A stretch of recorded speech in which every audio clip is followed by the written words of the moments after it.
Hello everyone, and welcome back to part 2 of my Antarctica series. I'm really excited to share this next segment of our journey with you guys as we make our way through a beautiful part of our voyage. But first, let's reflect on how far we've come. Part 1 found us crossing the infamous waters of the Drake Passage, seeing the Antarctic continent for the first time, and boarding the Zodiacs for a landing at Port Charcot, where we experienced a lively colony of Gentoo penguins.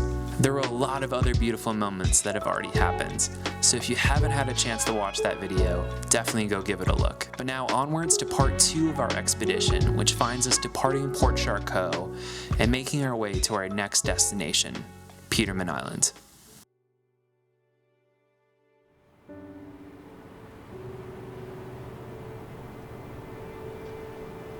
This was definitely one of the most tranquil mornings one might have here at the edge of the world.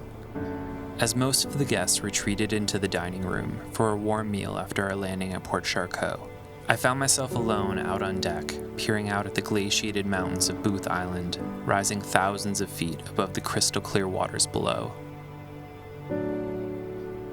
The feeling of this place is impossible to describe. With every minute our ship sails towards our next destination, I'm greeted with a view somehow even more beautiful than the last.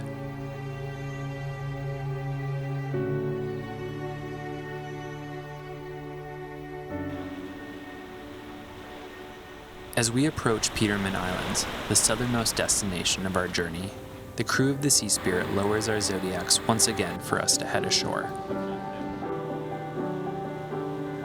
Perched adjacent to our landing site was an elephant seal pup, greeting us to an expansive colony of Gentoo and Adelie penguins. Late November heralds a flurry of activity here in Antarctica as the Gentoo penguin population gears up for their mating season ahead. With the arrival of spring, these resilient birds are bustling with purpose. The Gentoos can be seen meticulously preparing their nests, carefully arranging pebbles and stones to create cozy homes for their future offspring. It's a sight of determination and dedication as they fortify their nests against the harsh Antarctic elements, and also get to business.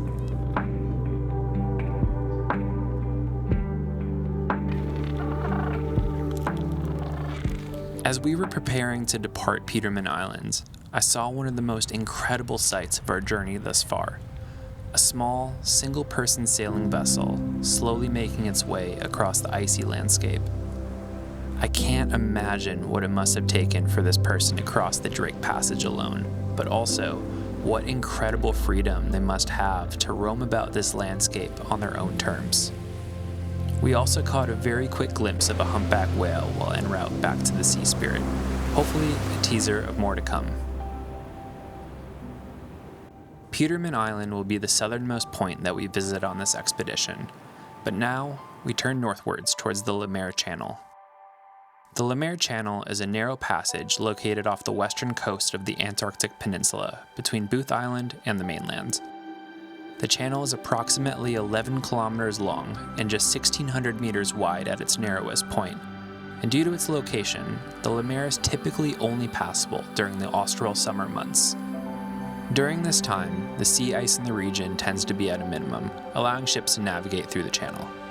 However, even during the summer months, the channel can still be impassable due to the presence of icebergs and pack ice.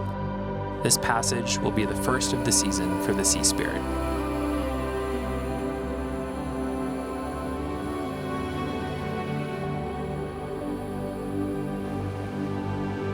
As we emerged on the other side of the Lemaire, the clouds suddenly parted to reveal the massive inland landscape. Pinnacles guarding the entrance to the channel glowed in the last glimpses of daylight. And although the wind was roaring, this sunset would be one to remember, as it was my first time that I'd ever experienced one in Antarctica.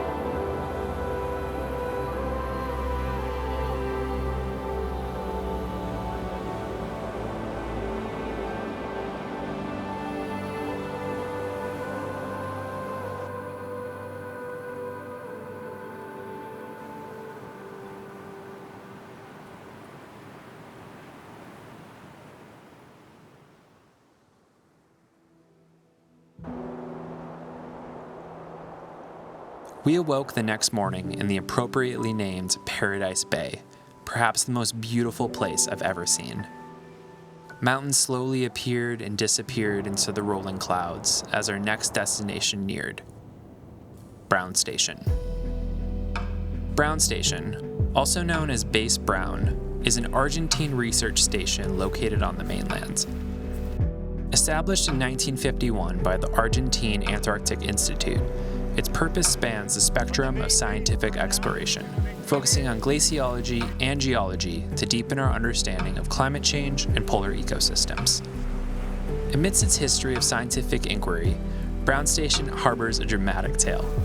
In the early 1980s, the base's physician sought to leave the station rather than endure another harsh winter, but his petition was denied. So in an act of protest, he attempted to burn the base down, causing significant damage and requiring the residents to be rescued.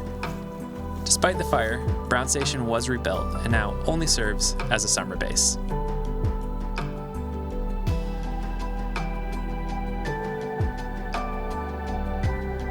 This would also mark our first official visit to the continent, with many guests on board marking their 7th and final continent, including my partner Maria. Myself, I'm still one away, with Africa being my last.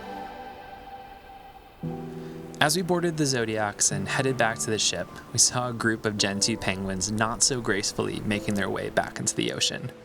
I don't think I could ever grow tired of watching these birds navigate everyday life.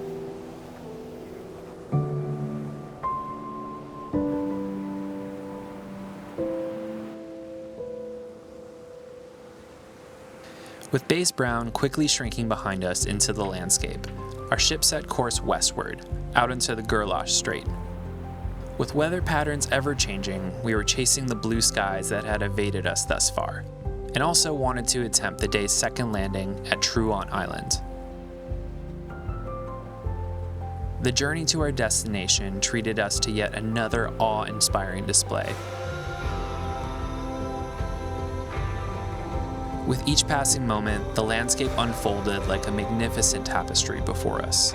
Towering black rock emerged from the icy expanse, contrasting sharply against the pristine white backdrop, while icebergs silently drifted by. Honestly, I'm fairly sure that I didn't have a meal this day with how beautiful this landscape was. It was pretty impossible to not be outside soaking in every moment.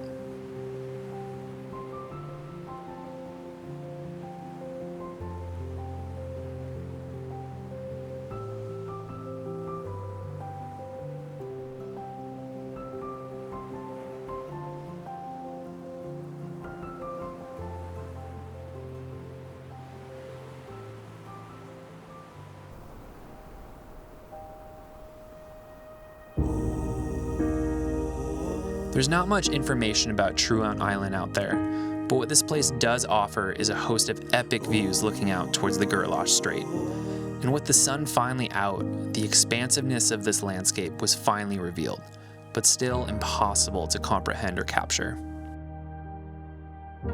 The Gentoo Penguin Rookery atop the island was one of my favorite places we visited so far this trip. That backdrop was simply unreal. And to have the colors of Antarctica realized by the sun made it all the more magical.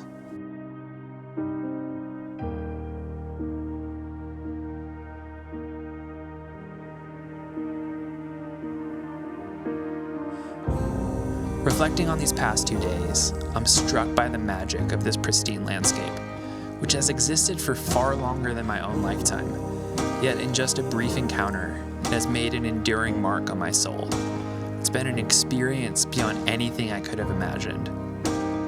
And as our expedition continues, we're filled with anticipation for the adventures that still lie ahead, including the possibility of camping on the continent itself. So stay tuned as we dive deeper into the wonders of Antarctica. And from the bottom of my heart, thank you so much for joining me on this incredible journey.